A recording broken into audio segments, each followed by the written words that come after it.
Assalamualaikum warahmatullahi wabarakatuh.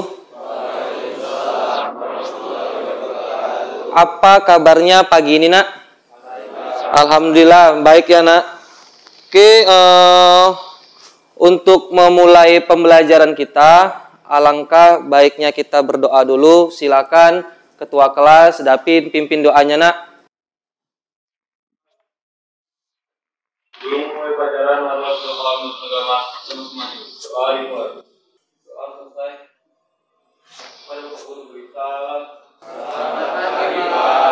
Selamat pagi anak-anak. Ada yang nggak hadir hari ini? Hadir semua ya, oke, bagus kalau udah hadir semua. Sekarang saya minta kalian untuk melakukan absensi di e-learning. Silakan absensi, Nak. Saya tunggu 2 menit untuk melakukan absensi di e-learning.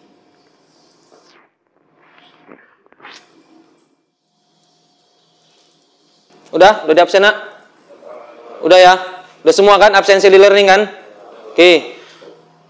Sekarang, Nak, sebelum kita juga masuk ke materi, jadi sebelum kita masuk ke materi pembelajaran, saya mau mengulas nih materi-materi minggu lalu. Kita minggu lalu ada belajar tentang notasi flowchart atau flowchart, bener ya?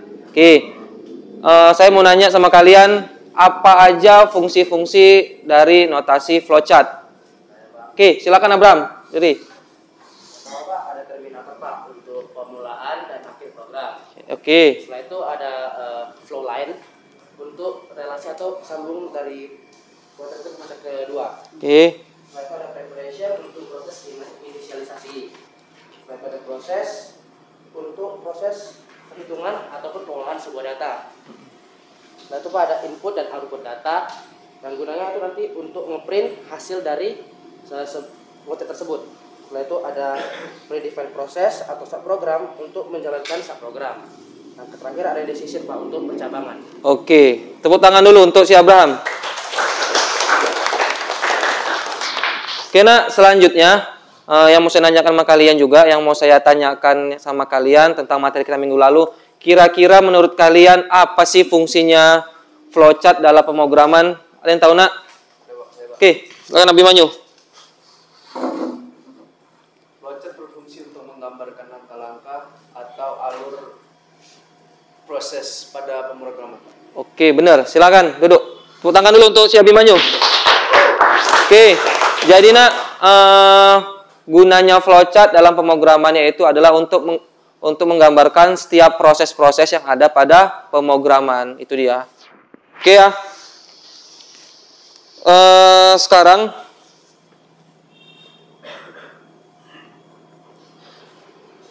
saya mau nyampaikan sama kalian tentang tujuan pembelajaran kita.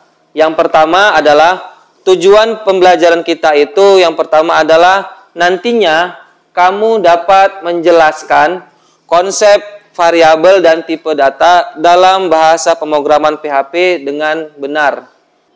Oke, Nak? Nah, sebelum kita masuk ke materinya, saya mau bertanya dulu kepada kalian tentang, ada yang tahu, Nak, sebelumnya, karena ini materi kita tentang tipe data dan variabel, ada yang tahu sebelumnya apa itu variabel? Oke, silakan Wahyu. Variabel ada tempat menyimpan data atau nilai seperti kelas. Berarti variabel itu gimana? Tempat menyimpan data dan nilai. Oke, berarti variabel itu untuk menyimpan data atau sebuah nilai. Contohnya apa? Seperti gelas. Kemudian saya mau nanya sama kalian, ada yang udah pernah tahu nggak fungsi dari tipe data itu apa? Oke, silakan Valirmo. Tipe data merupakan jenis data yang ada pada sebuah variabel Pak. Contohnya sebuah wadah yang dapat menampung benda padat atau benda cair. Oke, silakan duduk. Oke ya, jawaban dari Wahyu sama si Valirmo sudah benar. Kita masuk ke materi. Jadi materi kita itu adalah tentang tipe data dan variabel. Nah, sebelum itu saya mau menjelaskan dulu tentang pemrograman PHP. Jadi, PHP merupakan singkatan dari Hypertext Processor, sebuah bahasa pemrograman server-side programming atau server-side scripting yang bersifat adalah open source. Kemudian dikhususkan untuk membuat website. Jadi PHP ini dikhususkan untuk membuat aplikasi-aplikasi berbasis website. Kemudian PHP biasanya digunakan untuk komunikasi dari sisi server atau backend. Pada PHP sintak dasarnya dibuka dengan PHP dan tanda tanya tuh siku gitu ya. Ini dia untuk penggunaan dari bahasa pemrograman PHP, karena di sini kita mau belajar pembuatan program menggunakan bahasa pemrograman PHP. Ini definisi dari pemrograman PHP-nya, Nak. Kemudian variabel. Nah, variabel sendiri seperti tadi yang disampaikan oleh si Wahyu tadi ya. Oke. Jadi variabel adalah suatu lokasi penyimpanan yang berisikan nilai atau informasi. Kemudian sebuah variabel memiliki nama yang digunakan untuk mengakses dari variabel. Variabel diawali dengan tanda $. Nah, inilah simbol untuk mengawali dari pembuatan variabel. Kemudian di sini ada tata cara penulisan variabel yang baik, yang benar atau yang baik. Nah, yang pertama, minimal panjang variabel adalah 1 karakter setelah tanda $. Jadi dia harus minimal ada 1 karakter atau 1 huruf, karakter lah kita bilang, setelah tanda $. Kemudian tidak boleh menggunakan angka setelah tanda $. Jadi $1 itu nggak diperbolehkan, Nak. Oke ya. Oke, nah ini ada perbedaan penulisan variabel yang benar dan salah. Nah, ini contohnya. Oke, contohnya misalnya kalian membuat variabel untuk nama. Tinggal buat seperti ini, Nak. $, nama depan. Kemudian $, nama belakang. Nah, ini juga diperbolehkan. Kemudian $, nilai 1. Tapi nggak boleh pakai ini ya, spasi ya. Ini juga diperbolehkan. Nah, ini diperbolehkan. Nah, pembuatan variabel yang seperti ini juga diperbolehkan. Nah, setelah itu kita bicara tentang tipe data. Tadi variabel dan sekarang tipe data. Kedua materi ini saling berhubungan. Kenapa? Variabel pasti membutuhkan yang namanya tipe data, karena untuk jenis dari variabel sendiri itu digunakan adalah tipe data. Nah, tipe data dikatakan juga sebagai tipe dari isi sebuah variabel. Paham ya? Oke, ada yang mau bertanya? Silakan. Oh, Ryan. Silakan Ryan nanya. Bedanya tipe data integer sama float apa ya, Pak? Bedanya tipe data integer dengan tipe data float. Bedanya adalah jika tipe data integer adalah tipe data untuk bilangan bulat atau asli, sedangkan float kan adalah tipe data untuk bilangan pecahan. Itu bedanya. Yang satu adalah 10, 2, 3, 4, yang satunya 2,5, 3,4. Nah, itu dia. Yang float itu adalah yang 3,4, 2,5. Oke, nah, ada lagi? Oke, silakan, tadi dia.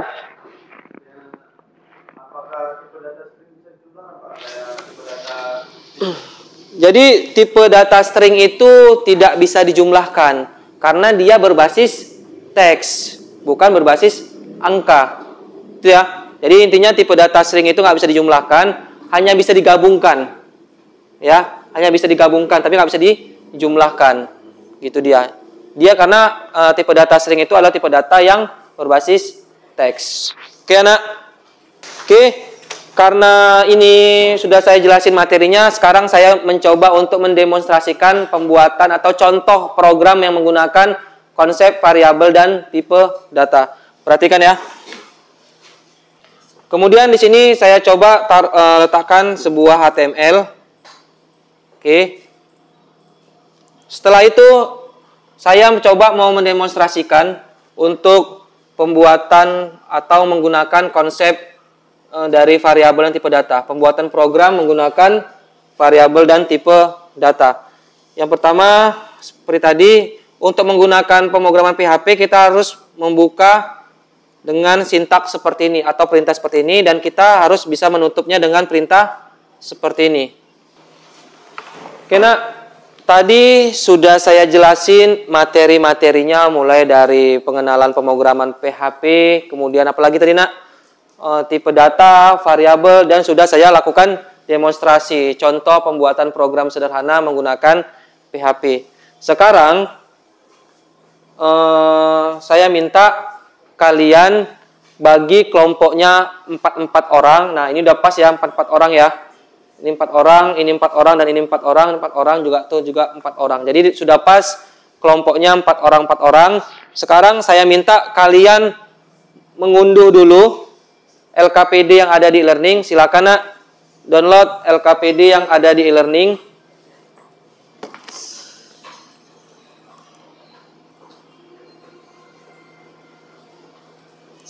Setelah kalian mengunduh LKPD yang ada di e-learning, coba sekarang saya minta kalian mengerjakan LKPD-nya. Di situ ada LKPD untuk pengetahuan dan ada LKPD untuk keterampilan. Saya minta kalian bekerja sama teman-temannya yang 4 orang ini, kerjakan LKPD-nya. Nantinya setelah LKPD itu selesai dikerjakan, saya minta perwakilan kelompok maju ke depan untuk mempresentasikan hasilnya. Oke, anak paham? Oke, kalau udah paham silakan kerjakan LKPD-nya. Silakan kerjakan LKPD-nya nak. Kalau ada yang masih kurang dipahamin atau apa, silakan tanyakan ke sama saya. Atau butuh bantuan dalam mengerjakan LKPD, silakan bertanya kepada saya. Oke nak, karena banyak yang sudah siap, oke, saya minta perwakilan dari kelompoknya Abraham maju untuk mempresentasikan hasil dari pengerjaan LKPD pengetahuannya nak. Oke nak. Oke, di sini presentasikan hasil pengerjaan LKPD pengetahuannya. Silakan. Sini. Yang pertama nomor 1 tentang menentukan variabel. Jadi tadi soalnya tentang menentukan tipe data ya. Oke. Silakan. Pertama ada nama siswa yaitu Fadiansa, itu adalah tipe data string. Setelah itu ada angka sama dengan 10 itu sama dengan integer. Oke. Setelah itu ada $p sama dengan 3,14 itu adalah tipe data float. Oke, sudah benar. Sudah benar ya nak apa yang disampaikan sama si Abraham. Dari LKPD keterampilannya silakan Valermo ke depan untuk menampilkan LKPD-nya. Oke, dengarkan. Tim dari Valermo menampilkan hasil pengerjaan LKPD keterampilannya. Silakan. Oke. Yang saya kerjakan seperti yang flowchart yang diberikan di LKPD tadi. Di sini ada variabel A, variabel B, dan variabel C. Variabel A dengan B saya kasih nilainya 10 dengan 15. Lalu ini ada swipe nilai. Jadi variabel C nilainya adalah variabel A nilainya variabel B, dan variabel B nilainya C. Oke, sudah benar. Tepuk tangan dulu untuk Valermo.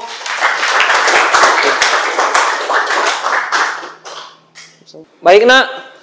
Tadi si Abraham, timnya Abraham sama timnya Valermo sudah menampilkan hasil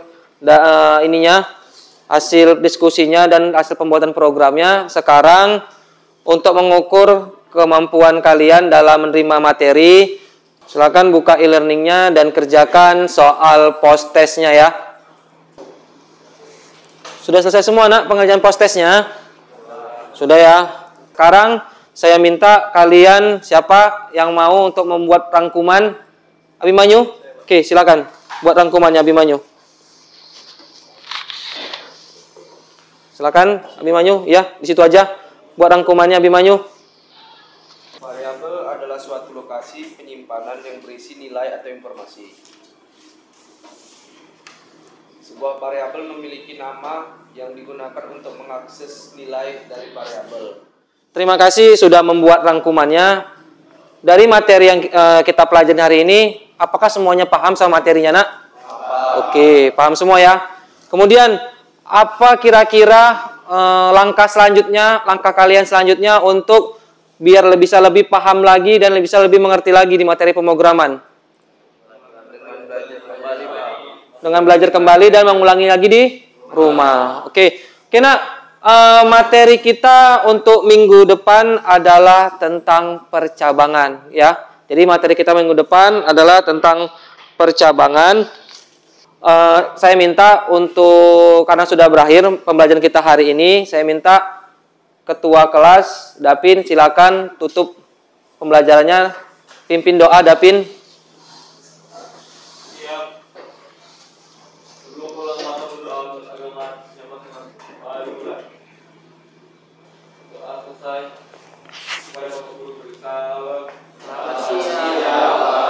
Selamat siang. Oke, saya tutup. Wassalamualaikum warahmatullahi wabarakatuh.